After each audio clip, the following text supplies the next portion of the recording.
Commençons cet après-midi avec une communication du professeur Wolfgang Ernst. Alors, professeur Ernst, typiquement, dans de nouveau les cadres de migration que j'évoquais ce matin. Je l'ai d'abord connu en Allemagne, puis il a migré, pour ainsi dire, en Suisse, et plus récemment, il a encore migré en Angleterre, tout en maintenant une très large perspective comparative, aussi bien dans le droit contemporain que dans l'histoire du droit, comme en témoigne d'ailleurs son livre récent sur les modes de décision dans les cours où il y a un collège de juges ayant à décider. Et c'est d'ailleurs, à ma demande, dans la prolongation de ce livre tout récent, publié en allemand, qu'il va nous parler cet après-midi. Je le remercie beaucoup d'avoir accepté mon invitation.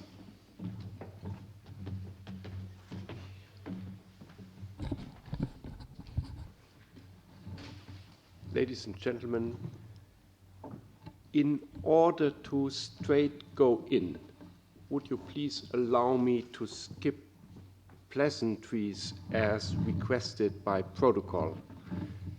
It is obviously very pleasing and honorable to be here today. To go straight and in, there's no better way than to start with a bit of Roman law, namely the Roman law texts, one of the Roman law texts which have accompanied the development of my topic throughout the centuries. The text is in the handout. It's a text which deals with a plurality of arbiters. Now, the structural problems of decision-making in between multiple arbiters in an arbitral tribunal, as we would say today, and in collegiate courts are very similar, and in fact the Roman law sources provide similar and identical statements as to multiple judges.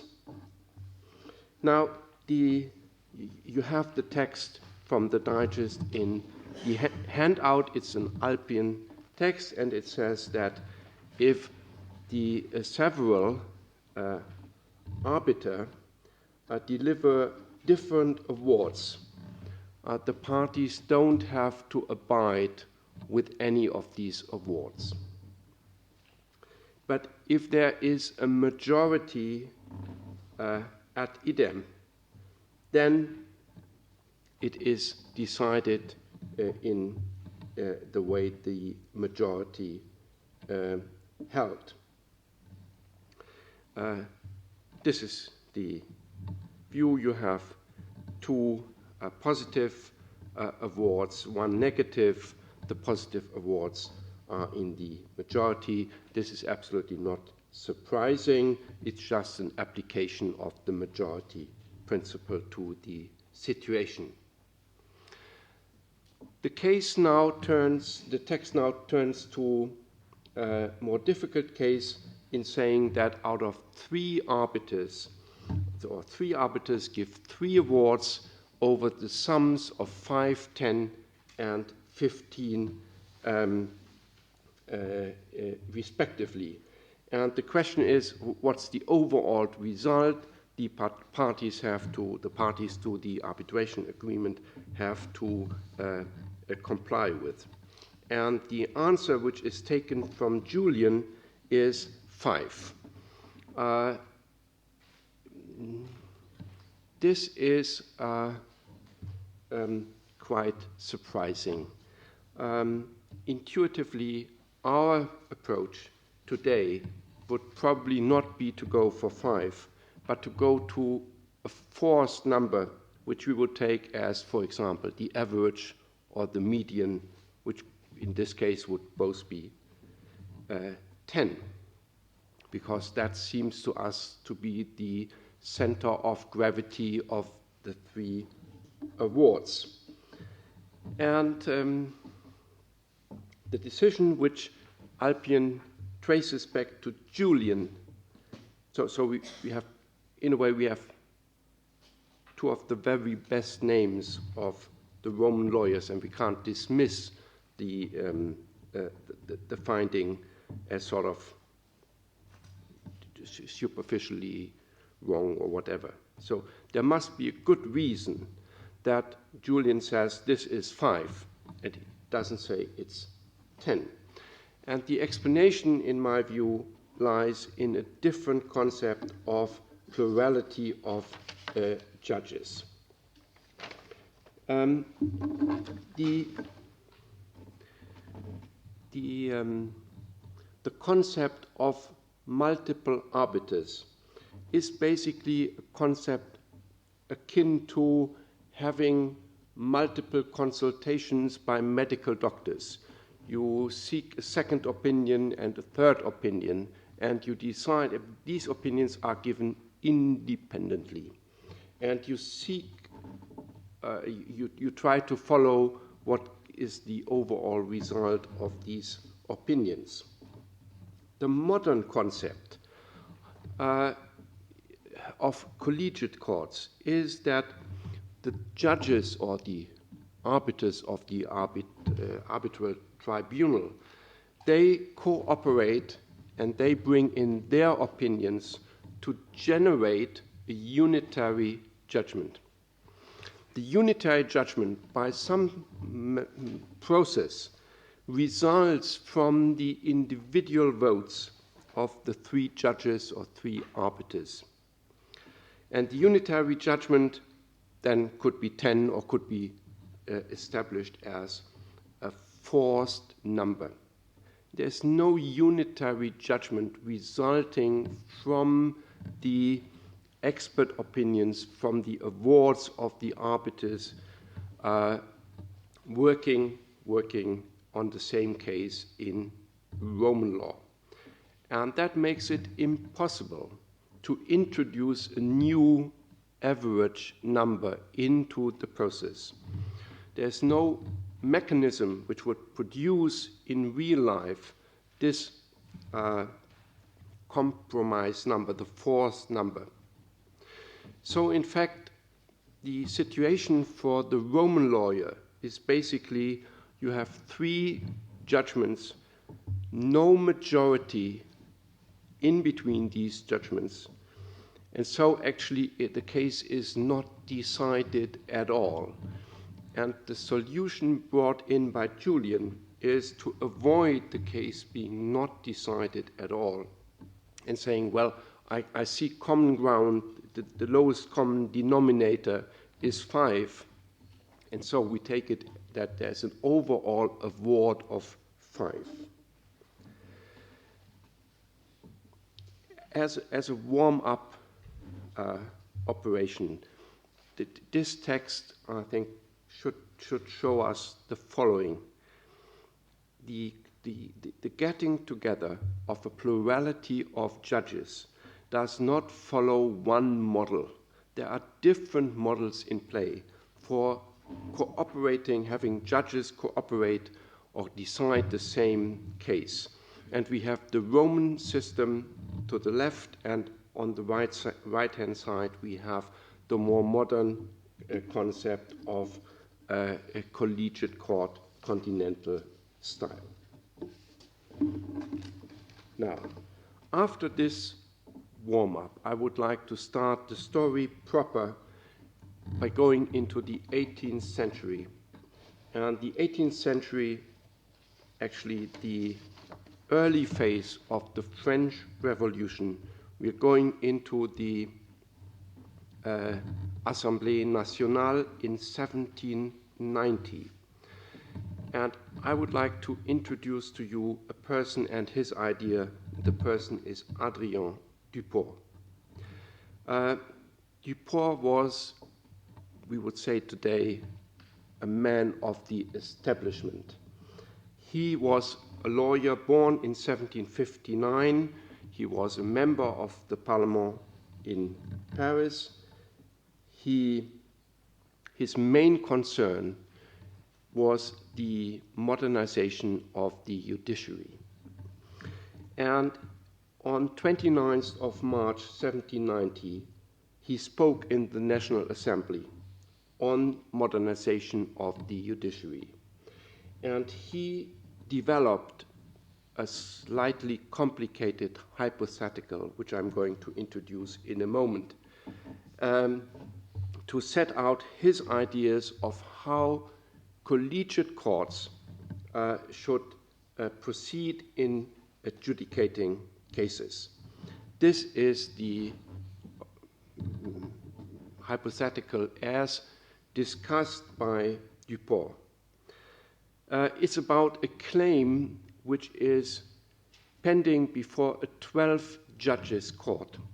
And the claim is brought against a person who is alleged to be the heir, and the basis of the claim is a claim which has accrued against the deceased. Now, there are two issues at stake. One is, did the claim in truth accrue? And secondly, the defendant objects by saying he didn't accept the inheritance at all.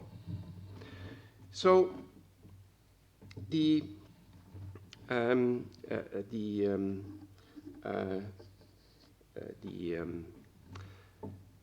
thrust of Dupont's argument is that these two issues require two separate votations in between the judges.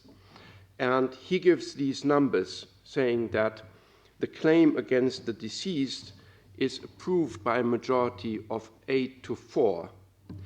And as to the matter whether the defendant accepted the inheritance, 7 judges assume that the inheritance has in fact been accepted, whereas 5 are of the opposing opinion. So both requirements to come to a condemnation carry a majority, but the allocation of opinions in between the judges are so that only 3 of the judges, if asked individually, would give positive answers as to both issues. So what Dupont does is he contrasts, he juxtaposes separate votations on the 2 issues to an integral votation asking each judge whether he would decide the case in the positive or in the negative. And if you go the way of an integral votation, then you have only 3 judges for positive judgment and 9 for absolutio. And what Dupont discovered here is that the voting design within the collegiate court is of crucial importance for the overall outcome of the case. That's for my story today, the historical importance of Dupont in 1790. Now, I did not say, but hasten to say, that Dupont had a very specific proposal in mind, namely the introduction of the jury system, or the import of the jury system from England to France. That was a key issue in the wish to modernize the judiciary and to establish a proper rule of law. And the case is so designed, in his view, that the first issue is a matter of law and the second issue is a matter of fact. So he said we need to separate issues of law and issues of fact, and we have to, ideally, we give the matters of fact to the jury and the matters of law remain with the judges. Can I just make a footnote here? Among the friends of Duport was Nicolas de Condorcet. There's no need to say much about him, you may have heard about the Condorcet cycle and other contributions to decision theory. Now, in the oeuvre of Condorcet, there is nothing pertaining to this specific problem. But Duport says in his statement, he has talked about the problem with Condorcet, and Condorcet has sort of given his mathematical blessing to the approach pursued by Duport.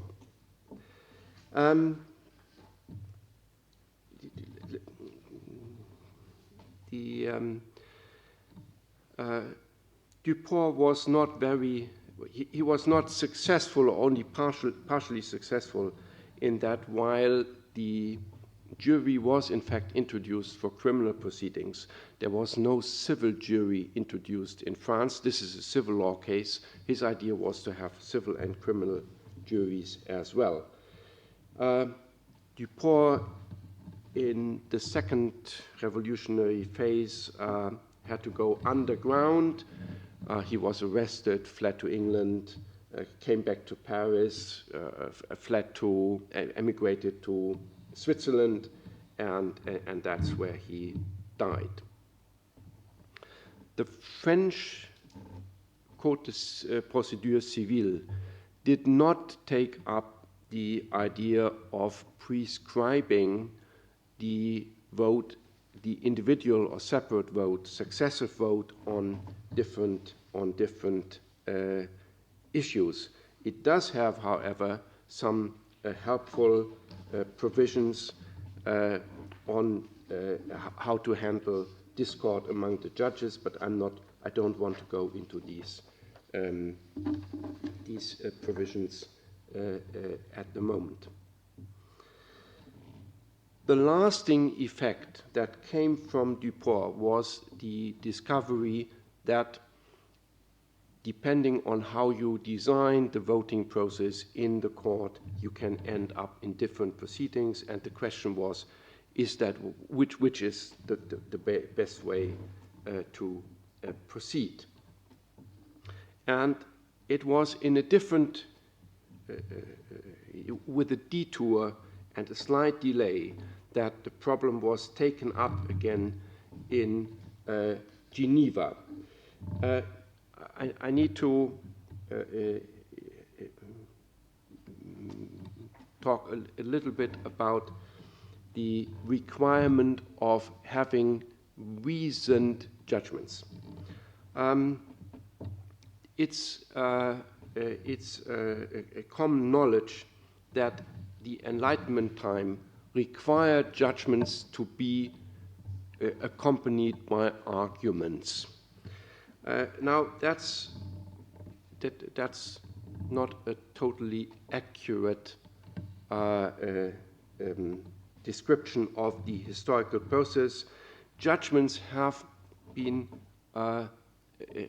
have come with arguments all along.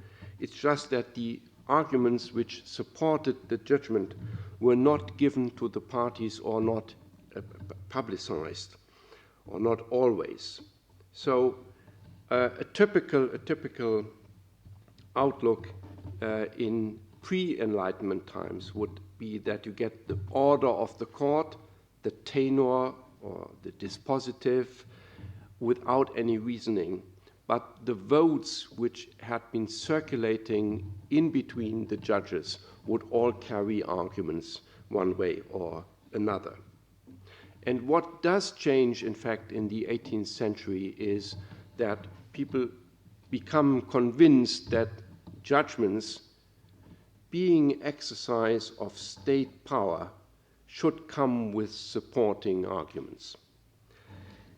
And now that changes the majority finding exercise in collegiate courts, because while in the old Roman style system, you could just look at the end result. You now have also to merge the different arguments which come from the different judges. And let me just show you how that complicates the overall picture. You have a collective opinion or collective judgment that has structured deliberations, for example, of a procedural, substantive matter, and you have these arguments which come in different. You have different arguments coming from different judges, and you somehow have to fuse these arguments so as that the collective opinion is supported by a cogent sequence of arguments which may be taken from one judge or the other. And that exercise makes the majority building much, much more complicated. And in the line of Duport, that problem was taken up by a man named Jean-François Belot. Belot was born in 1776. He was an attorney in Geneva, attorney and politician. Later on, he became one of the early professors. Once Geneva had regained its independence from France, a large-scale legislative process was started, and Belot came into the situation that he could draft a modern civil procedure act. And that procedure act, also named the La Belot, it is seen as the most advanced and most modern early 19th century procedural regulation. And in the handout, I have provided you with the Article 104, which requires judges to decide separately on both matters of fact and matters of law. So all matters of fact and all matters of law. This is not a jury system. This is a collegiate court system. All matters of fact and all matters of law which are disputed require a separate votation.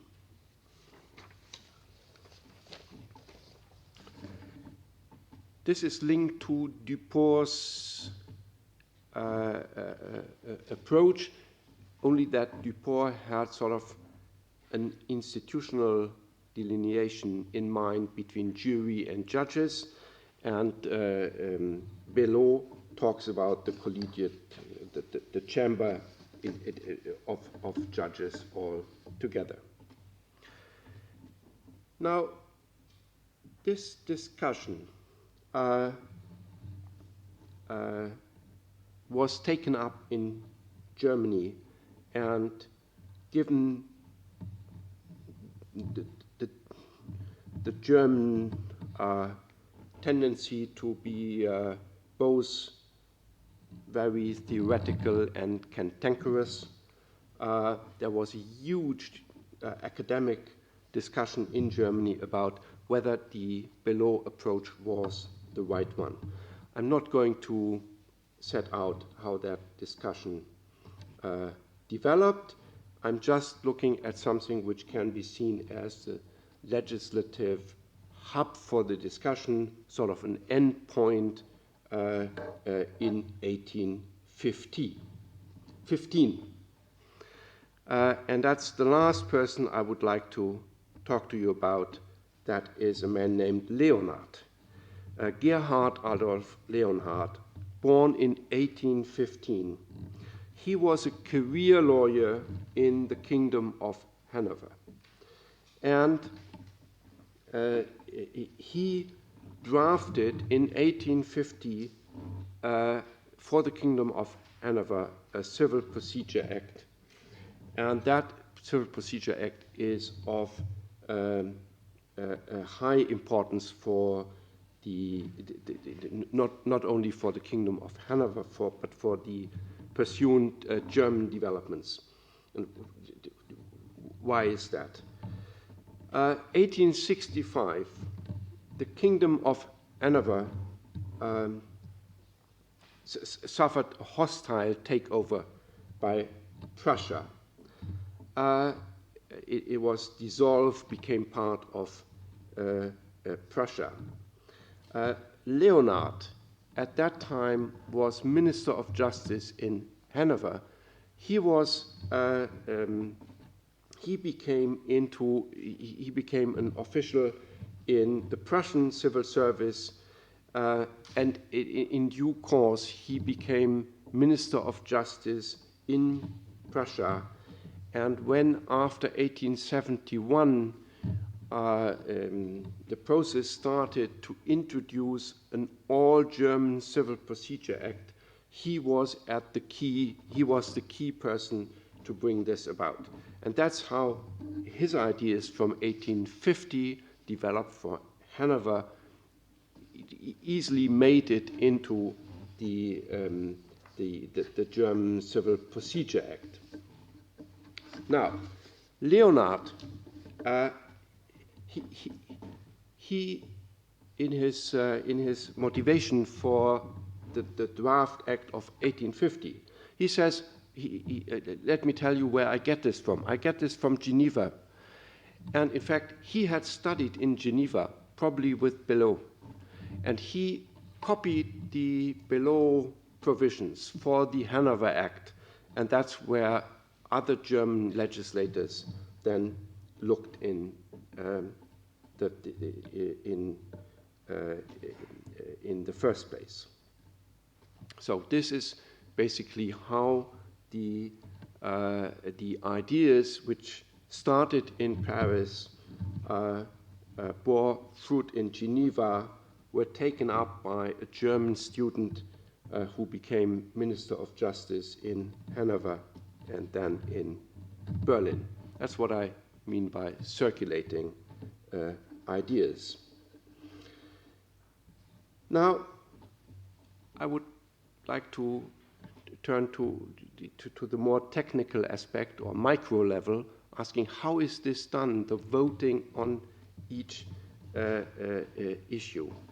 This in itself has been a topic of heated debate, and let me just introduce to you three different models how this can be done. This is about alternative ways of letting each judge participate on each issue. This is the way, again, this is a hypothetical, this is the way Belot had envisaged the process would go. You would line up the decision, the branches in the decision path, and by going down the branches, you would vote on each topic. Should the appeal be dismissed or granted?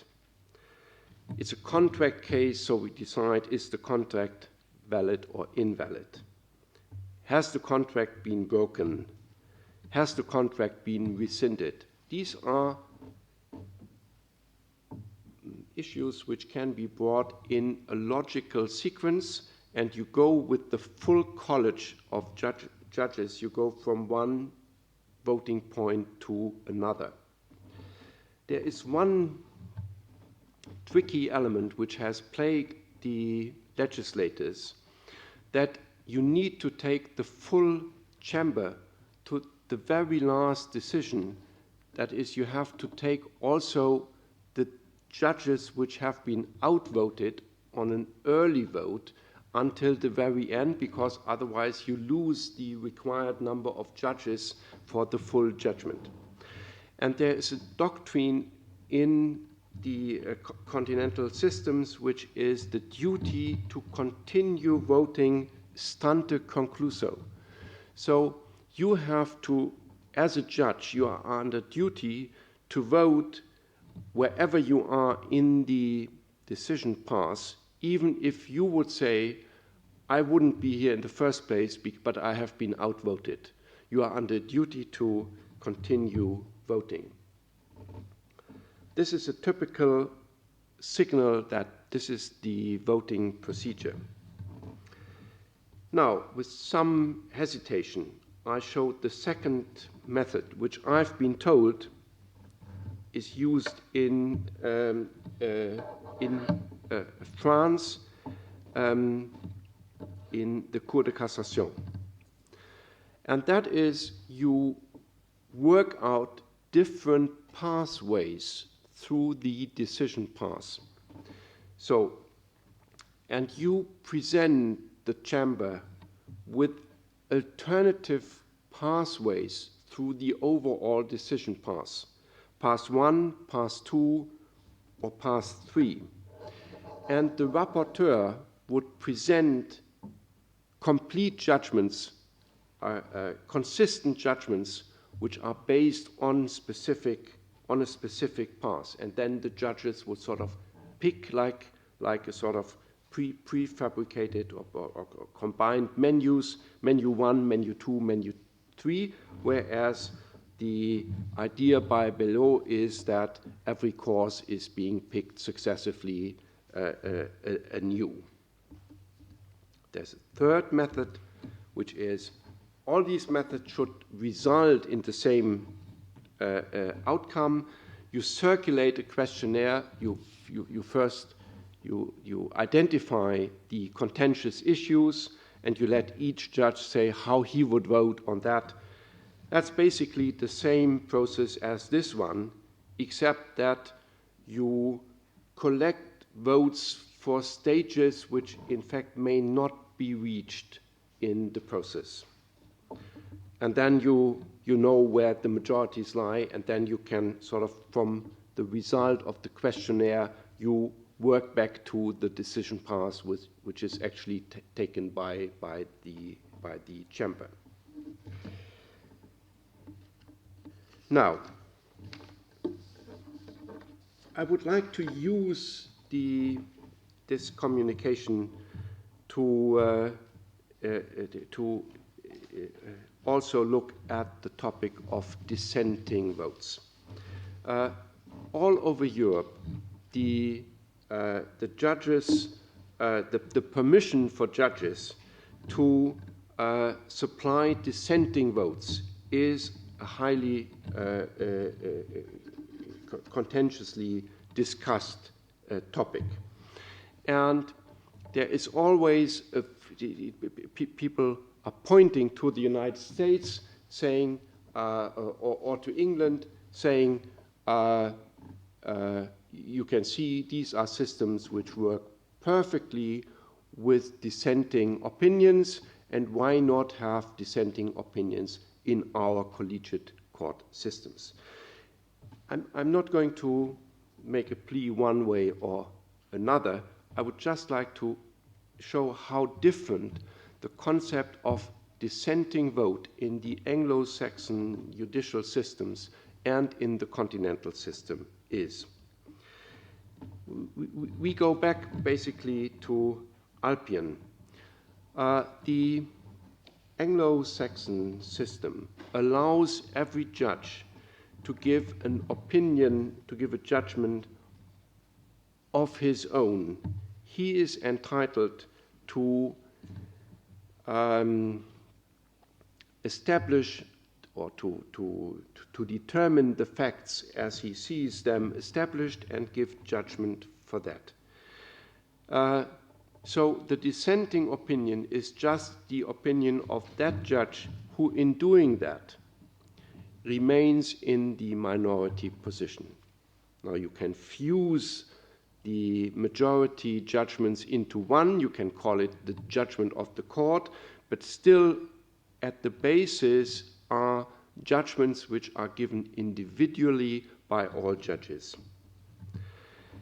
And correspondingly, all these opinions, which are on an equal footing, all opinions together make the judgment of the court, even though the order of the court only follows the majority of judgments, of opinions. This is just calling the opinions the majority and the dissenting opinion. Now, in the continental systems, the judges produce, they have a product coming out of their process, which is the collegiate judgment. All judges need to cooperate in order to produce that judgment. Their cooperation is a mediated one. It's not immediate giving the view, but it's contributing to the decision-making process. We've just seen that a judge cannot excuse himself by saying, oh, sorry, I've been outvoted, I feel the appeal should be dismissed, I go home now. That's not permissible. There's a duty to continue voting stante concluso. So all the judges, however, whether or not they are happy with the process altogether, are contributing to the production of the collegiate judgment. If we allow judges to also produce a minority vote, that would be, and is in fact in cases where it is allowed, is an additional text. In allowing dissenting votes in continental courts, we allow judges to take a double role. One is and remains contributing to producing the collegiate judgment, and one is sort of stepping outside the role of a member of the court and giving sort of separate view of mostly the legal side of the case. The judgment of the court remains the product of the chamber. That's the one which is being published. The minority vote typically is taken to the files, and in fact, historically, this has quite a long history in that it protects the judge against liability. And it's a debated matter whether the minority vote should be allowed to be published or not. So, this is a very brief a travel through circulating ideas in the continent and a brief look at the different concepts of collegiate courts on this side of the channel and on the other. Thank you so much.